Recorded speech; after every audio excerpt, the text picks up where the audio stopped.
लक्ष्मण रामा कालहु जीत सकई संग्रामा। अगर संग्राम में, युद्ध स्थल में काल भी हमारे सन्मुख आता है तो हम क्षत्रिय काल से जीतने वाले हैं। हम काल के वशीभूत नहीं है। द्वितीय चिंतन हमने कहा था यही धनु पर ममता की हेतु, इस धनुष पर ममता का हेतु क्या है, कारण क्या है?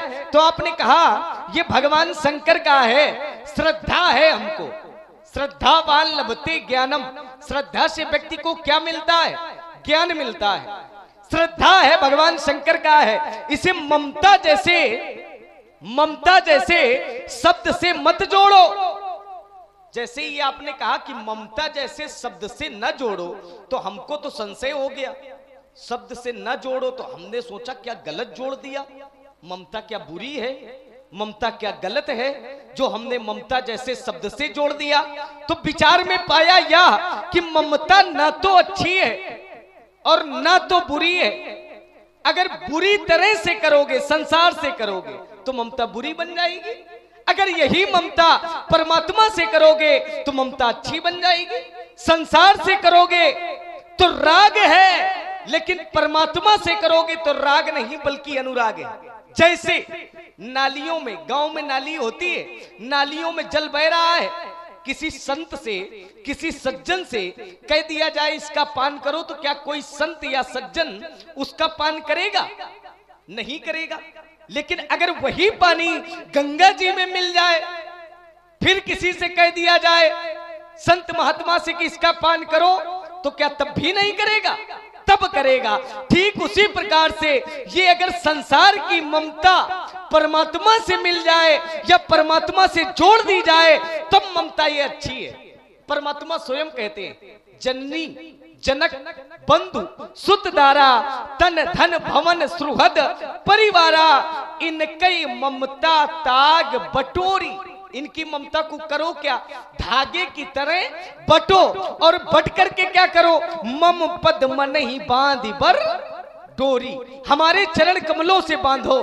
कहने का आशय ये है कि संसार से ममता ना करो, परमात्मा से ममता करो। परमात्मा से ममता करोगे तो कल्याण है। क्यों? क्योंकि परमात्मा स्वयं कहते हैं, जगदात्मा महेश पुरारी, जगत जनक सबके हितकारी, जय जन पर ममता अति छोहू, ते ही करुणा कर कीन न कोहू। जिन जनों पर, जिन लोगों पर भगवान कहते हैं मेरी ममता है, संसार में उनका बाल बांका कोई करने वाला नहीं है। द्वितीय चिंतन आपका, हमने कहा था पितामह जो ब्रह्मा की सृष्टि है इस पर कहीं समानता नहीं है, तो क्या धनुष तोड़ने वाला पितामह ब्रह्मा की सृष्टि से परे है, अलग है? तो आपने कहा हाँ, धनुष तोड़ने वाला पितामह ब्रह्मा की सृष्टि से अलग है। अब विचार करो, पितामह ब्रह्मा की सृष्टि से अलग कौन है?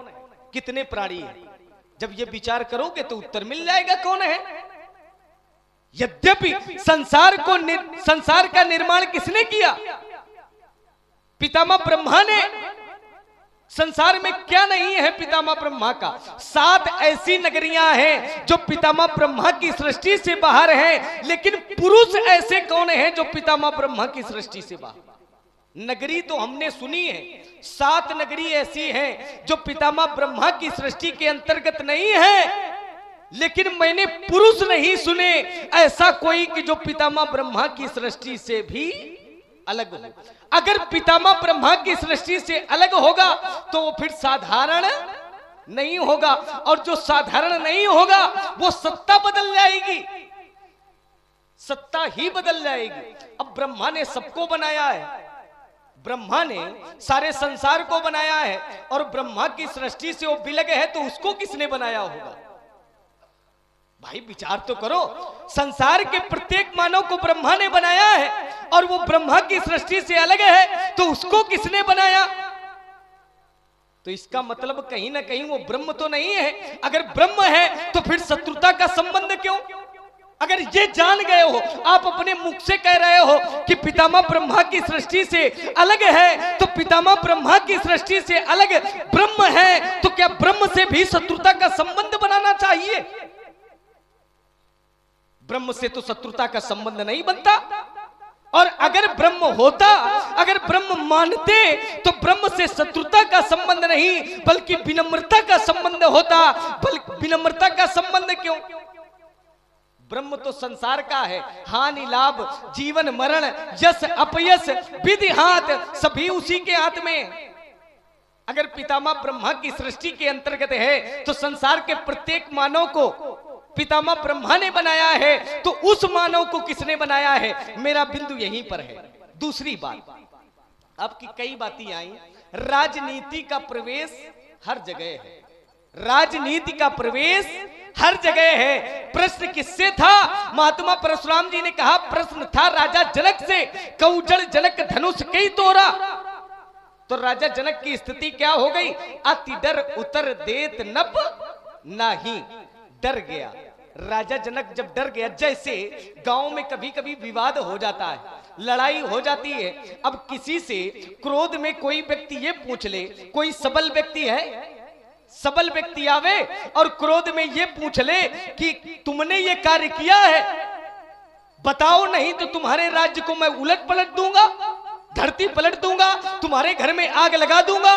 तो हो सकता है प्रत्येक मानव भयभीत हो जाएगा, प्रत्येक व्यक्ति भयभीत हो जाएगा।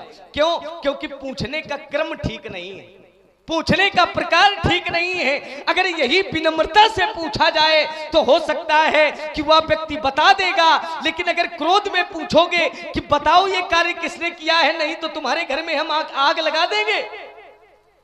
अब तुम ही किसी आपसे कोई पूछ दे कि लड़ाई हो गई गांव में, कई लोग एकत्रित हो गए, आपसे पूछा गया कि किसने ये कार्य किया है, बताओ, नहीं तो आपके घर में आग लगा देंगे, आपके नगर को पलटा देंगे, तो आप भी भयभीत हो जाओगे। ठीक वही स्थिति राजा जनक की हो गई।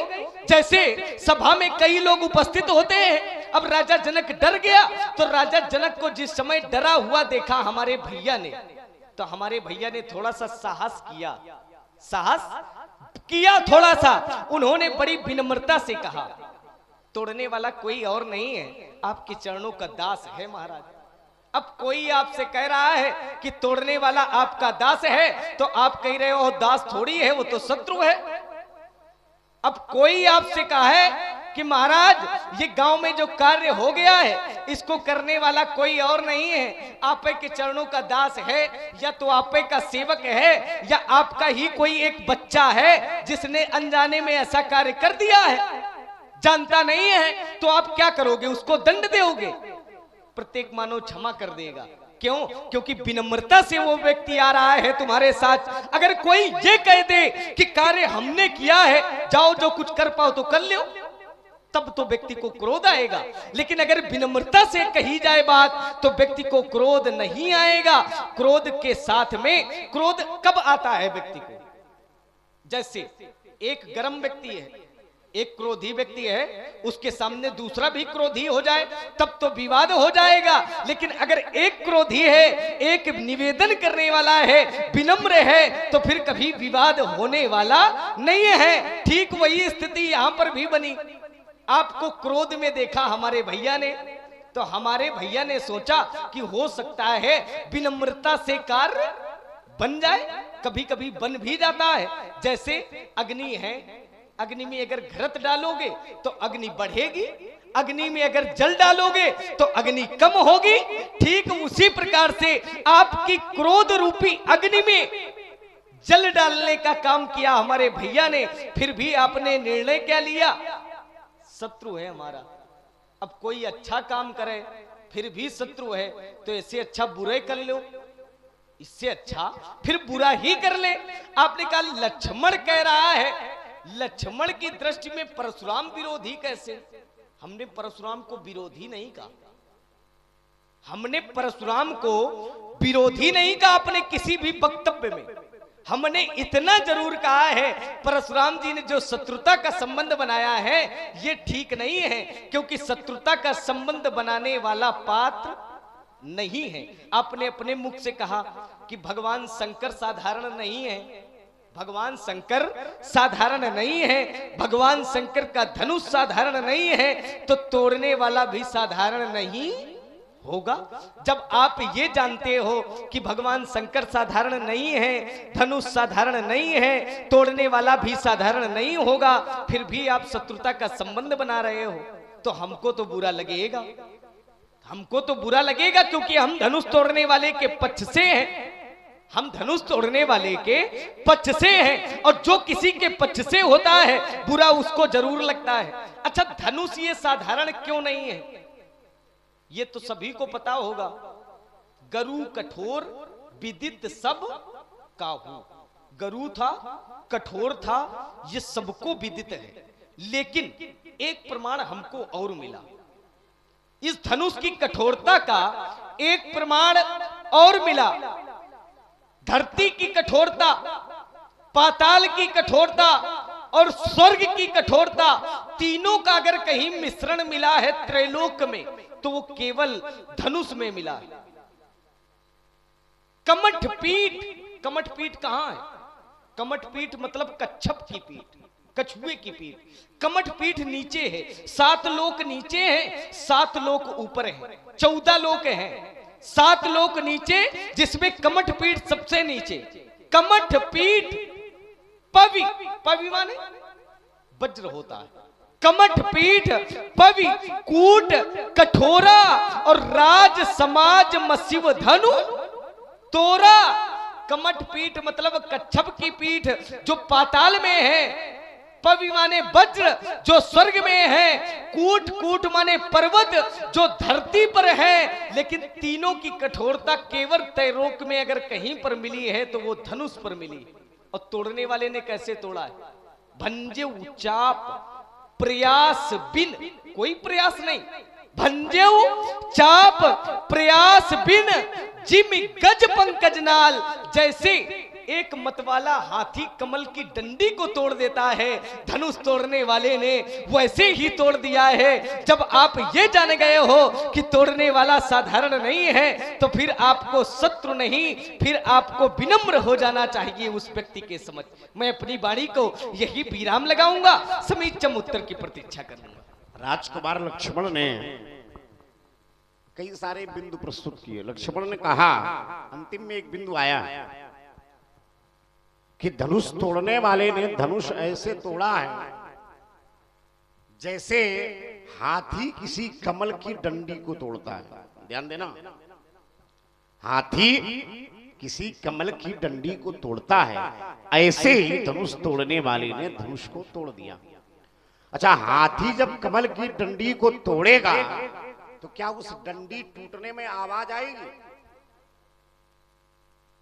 वो छोटी बात है। हाथी जब कमल की डंडी को तोड़ेगा तो क्या डंडी टूटने में आवाज आएगी? आप सब लोग सुधी लोग बैठे हैं, जानकार लोग हैं, क्या आवाज आएगी? नहीं आएगी, तराया नहीं आएगी। तो जब आवाज नहीं आएगी तो ये तो हाथी का विषय हो गया। अब धनुष तोड़ने पर आ जाओ। धनुष तोड़ने वाले ने जब धनुष तोड़ा है तो धनुष टूटने की ध्वनि हुई, आवाज, बड़ी भयावह आवाज हुई। सुर असुर मुनि कर कान दीन्हे, सकल विकल विचार ही को दंड खंडेव। इतनी भयावह आवाज हुई, इतनी भयंकर आवाज हुई। सुर माने देवता, असुर माने दैत्य, मुनि, मुनि माने मुनि मंडली साधु लोग। इन सभी लोगों ने अपने हाथ को कान पर लगाया।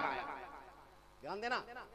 अच्छा, जब कोई ध्वनि होती है और बहुत दूर से कोई ध्वनि आती है तो लोग पहले तो सुनने का प्रयास करते हैं ये ध्वनि किसकी है, लेकिन जब नहीं सुनाई पड़ता है, बड़ी भयंकर ध्वनि होती है, तो लोग और ज्यादा जब सुनने का प्रयास करते हैं तो आपने देखा होगा कि लोग अपने कान पर हाथ लगाते हैं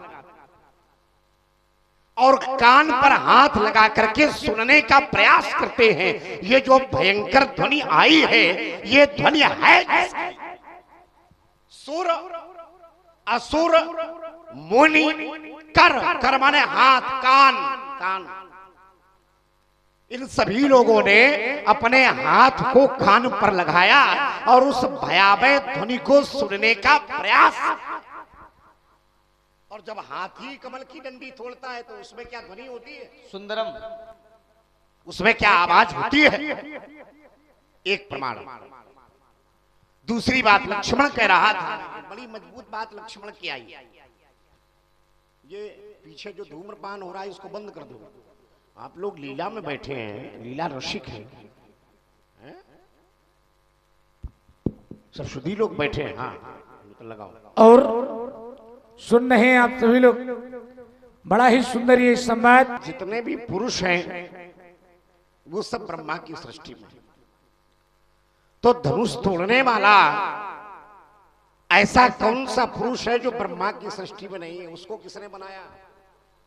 और हम अगर ये कह दें कि ब्रह्मा ने संसार के सभी पुरुषों को बनाया है और ब्रह्मा को जिसने बनाया है हो सकता वो वही हो। भाई जिस बाप को लड़के ने बनाया, जिस बाप ने ये सृष्टि की समस्त संतानें उत्पन्न की है और उस बाप को जिसने बनाया है हो सकता वो वही हो। देखो एक शब्द लगा दिया, हो सकता है, क्योंकि हमने पहले भी एक प्रयास किया था, हमने कहा तुम्हें पहुंचाए वहां। हाँ। और जैसा कि हमने कहा था, ये संवाद आप सभी लोगों के हृदय तक पहुंच रहा है और इसी संवाद से प्रभावित हुए हमारे आदरणीय शुक्ला जी महाराज। स्वयं बनाया हो ब्रह्मा को, हो सकता है, एक शब्द लगाया है, हो सकता है। अब तुमने कहा कि अगर वो ब्रह्म है, लक्ष्मण ने एक बात कही थी कि अगर परशुराम जी उसको ब्रह्म कोटि का मान रहे हैं, अगर वो ब्रह्म है तो क्या ब्रह्म से विरोध करना चाहिए? हाँ करना चाहिए, हाँ करना चाहिए। तब तक करना चाहिए जब तक आप जान लें कि ये ब्रह्म है कि नहीं, तब तक करना चाहिए। क्योंकि एक सिद्धांत है, जब तक किसी को जानो नहीं तब तक मानो नहीं। हमारा सिद्धांत नहीं है, मानस का सिद्धांत। जाने बिन न होई प्रतीति और बिन प्रतीत हो ही नहीं। भगवान शंकर ने उस ब्रह्म को प्रणाम किया तो मैया सती ने कहा कि हमारे स्वामी जिसको प्रणाम कर रहे हैं हमें बड़ा अचंभा हो रहा है, ये क्यों प्रणाम कर रहे हैं? 33 कोट देवता संसार में कोई ऐसा नहीं है जो हमारे स्वामी भगवान शंकर को प्रणाम करता ना हो, और वो हमारे स्वामी भगवान शंकर इन वनवासियों को प्रणाम कर रहे हैं। ये कौन ब्रह्म है जिसको हमारे स्वामी प्रणाम कर रहे हैं? जो वन में भटक रहा है, ये कैसा है ब्रह्म है? संशय हुआ, उन्होंने कहा आप चाहे जितना कहो लेकिन हम परीक्षा लेंगे, हम परीक्षा लेंगे, और जब तक हम जान नहीं लेंगे। आप कह रहे हो कि ये ब्रह्म है, लेकिन हम भी तो जाने कि ब्रह्म है कि नहीं। तो उन्होंने परीक्षा ली, तो जब उन्होंने जान लिया तो जैसे भगवान शंकर प्रणाम करते वैसे मैया सती ने किया। भगवान शंकर ने एक बार किया तो मैया सती ने बहुत बार किया। पुनि पुनि नाई राम पद शीशा और चली तहां जहां रहे। ये राम वो नहीं ना तुम समझो कि हमारा भैया राम है, हम उसकी बात नहीं कर रहे हैं। नहीं तो तुम थोड़ी देर बाद कहो कि आपने राम के लिए कह दिया। देखो राम से परशुराम का कोई विरोध नहीं है, तुम्हारे भैया राम से परशुराम का कोई विरोध नहीं है। हमने राम का विरोध मिथिला में नहीं किया, हमने अगर किसी का विरोध किया है तो वो है अपराधी। और अपराधी कौन है अभी सिद्ध नहीं हुआ है, इसलिए परशुराम के द्वारा राम का कोई विरोध नहीं किया गया है। ये मस्तिष्क में बैठा लो, है ना? इसके बाद बोलो, अब बोलो। हो गया, राम का कोई विरोध नहीं है लेकिन ब्रह्म का विरोध है।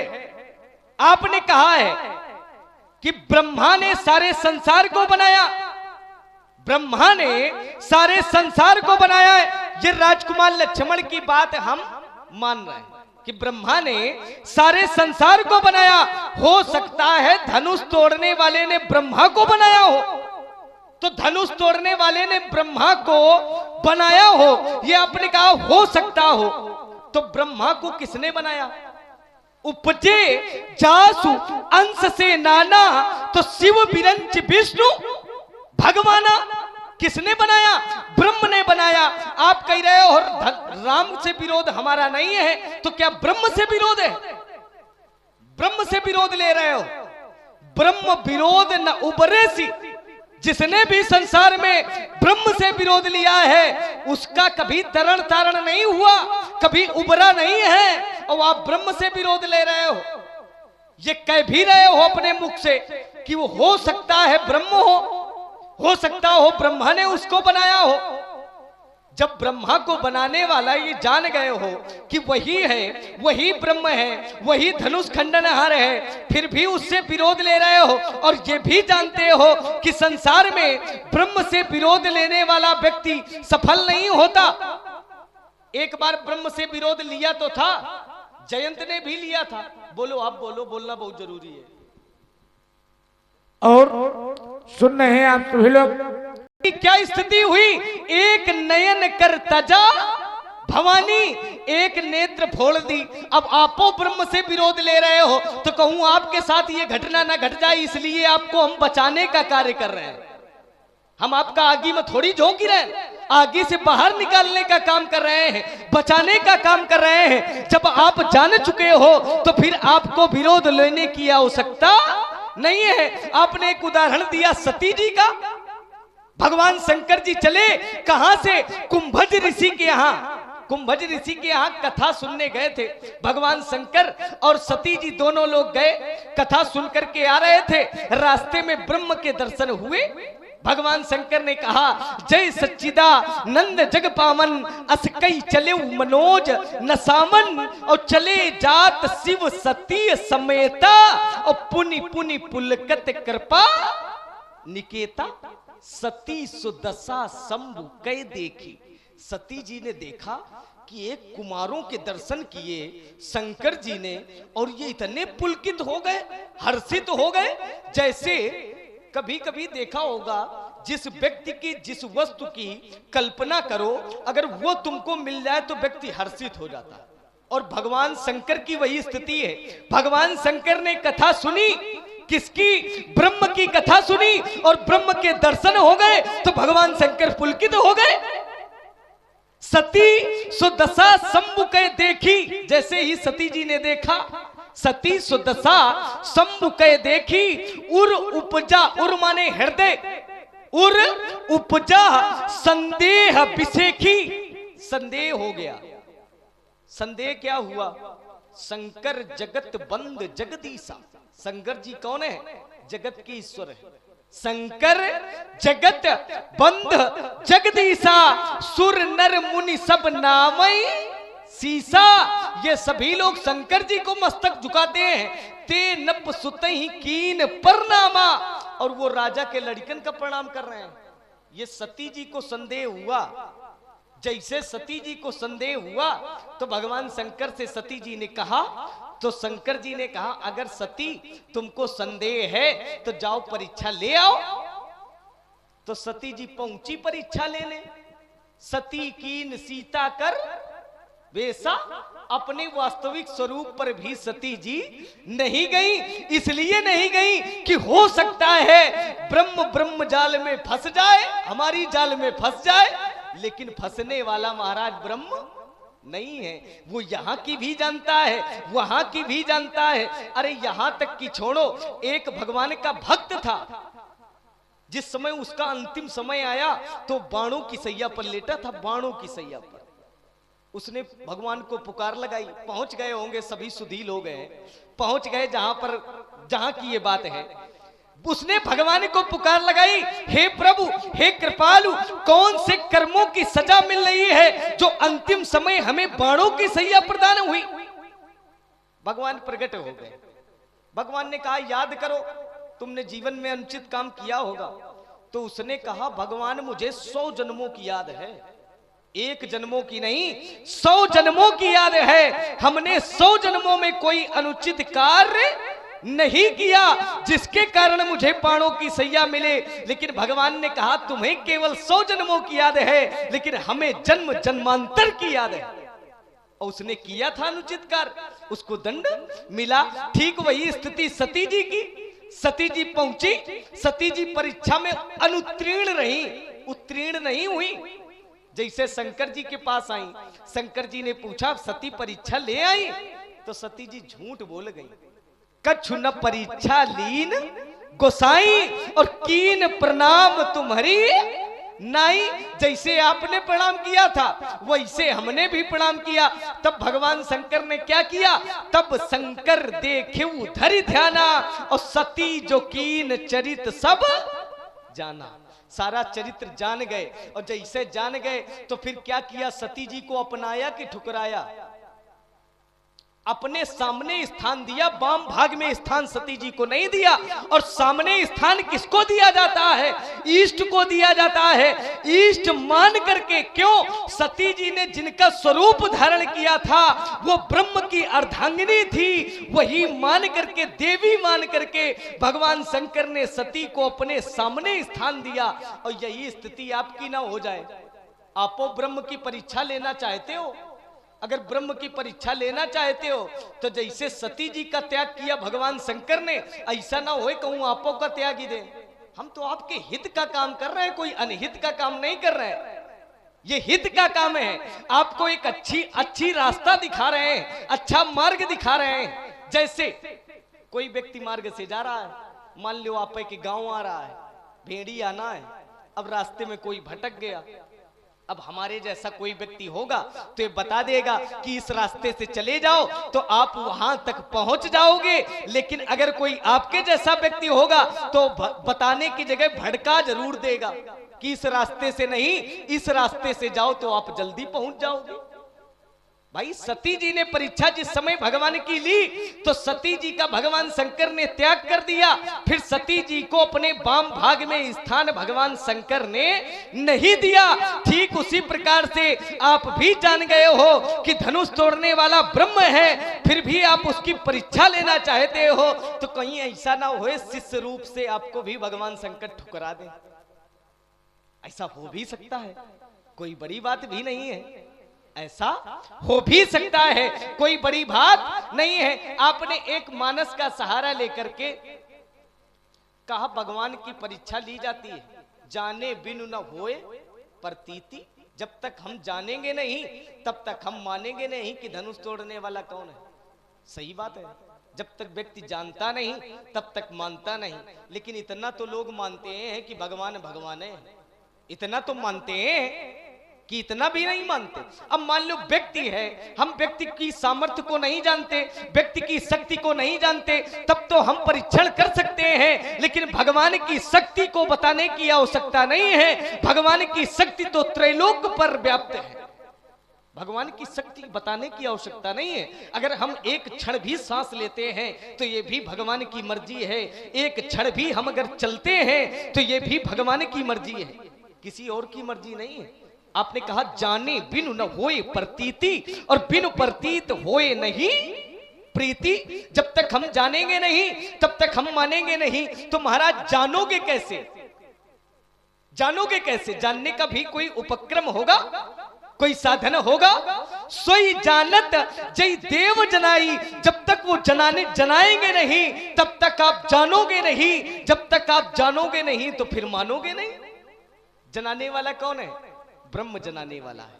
सोई जानत जय देव जनाई, और जानत तुम्ही होई जाई। तुम्हारी कृपा तुम्ही रघुनंदन, और जानी भगति भगति उर चंदन। जब तक उनकी कृपा नहीं, उन ब्रह्म की कृपा नहीं, राम जी की कृपा नहीं, तब तक जानने वाले भी आप नहीं। द्वितीय बात आपकी, आपने कहा हमारा विरोध राम से थोड़ी है, हमारा विरोध लक्ष्मण से थोड़ी है, हमारा विरोध जनक से थोड़ी है, हमारा विरोध तो अपराधी से है, अपराधी से। ये शब्द जो आपका है ये महाराज शब्द ही खल रहा है। अच्छा, अपराधी कौन होता है? अपराध करने वाला। और यहां अपराध किया गया है कि अच्छा कार्य किया गया है? जैसे किसी की पुत्री का विवाह है, अब किसी के अधीन है पुत्री का विवाह, और वो कार्य मान लो कर दिया जाए तो ये अच्छा कार्य है कि बुरा कार्य है? रहा विवाह चाप अधीना। ये विवाह किसके अधीन था? धनुष के अधीन था। मान लो अगर धनुष न टूटता तो पुत्री का विवाह न होता, तो ये अच्छा होता कि ये अच्छा हुआ है? पुत्री का विवाह न होता तब अच्छा होता कि धनुष टूट गया है तब अच्छा हुआ है? पुत्री का विवाह ना होता तो ये महाराज बुरा कार्य है। पुत्री के विवाह में कभी विघ्न नहीं उत्पन्न करनी चाहिए। पुत्री के विवाह में जितनी सहयोग कर सकते हो, जितना सहयोग कर सकते हो उतना व्यक्ति को सहयोग करना चाहिए, कभी विरोध नहीं करना चाहिए। ये धनुष किसके अधीन था? अगर विवाह किसके अधीन था? धनुष के अधीन। अगर धनुष न टूटता तो विवाह न होता। धनुष टूट गया है तो एक टूटा दो मिले, एक गया दो मिले, तो इससे व्यक्ति को प्रसन्नता होनी चाहिए, इससे क्रोध फिर नहीं होना चाहिए। एक बात और आपकी, हमने कहा था धनुष तोड़ने वाले ने धनुष को कैसे तोड़ा है? तो भंजे उचाप प्रयास बिन जिम गज पंकज नाल। जैसे मतवाला हाथी कमल की डंडी को तोड़ देता है, धनुष तोड़ने वाले ने वैसे ही तोड़ा है। तो आपने कहा कमल की डंडी जब हाथी तोड़ता है तो क्या उसमें ध्वनि होती है? नहीं होती है। अच्छा, धनुष में ध्वनि क्यों हुई? धनु गरु था, कठोर था, ये हमने पहले भी बताया था। गरु कठोर विदित सब काहू, ये सबको व्याप्त है। और जिस समय गरु व्यक्ति, गरु वस्तु अगर तोड़ी जाए या पटकी जाए तो उसमें ध्वनि तो होगी, होगी कि नहीं होगी? अब ध्वनि तो स्वाभाविक है और वो साधारण थोड़ी था। और लेकिन धनुष तोड़ने वाले ने उसमें कोई बल का प्रयोग नहीं किया। धनुष तोड़ने वाले ने बिना प्रयास के उसको उठाया है, बिना प्रयास के चढ़ाया है और बिना प्रयास के तोड़ दिया है। अंतर इतना है, बलहीन वस्तु को जब हम तोड़ते हैं, बलहीन वस्तु को जब हम पटकते हैं तो उसमें ध्वनि स्वाभाविक होती है। ठीक वैसी ही ध्वनि यहां पर भी हुई। अपनी वाणी को यहीं विराम।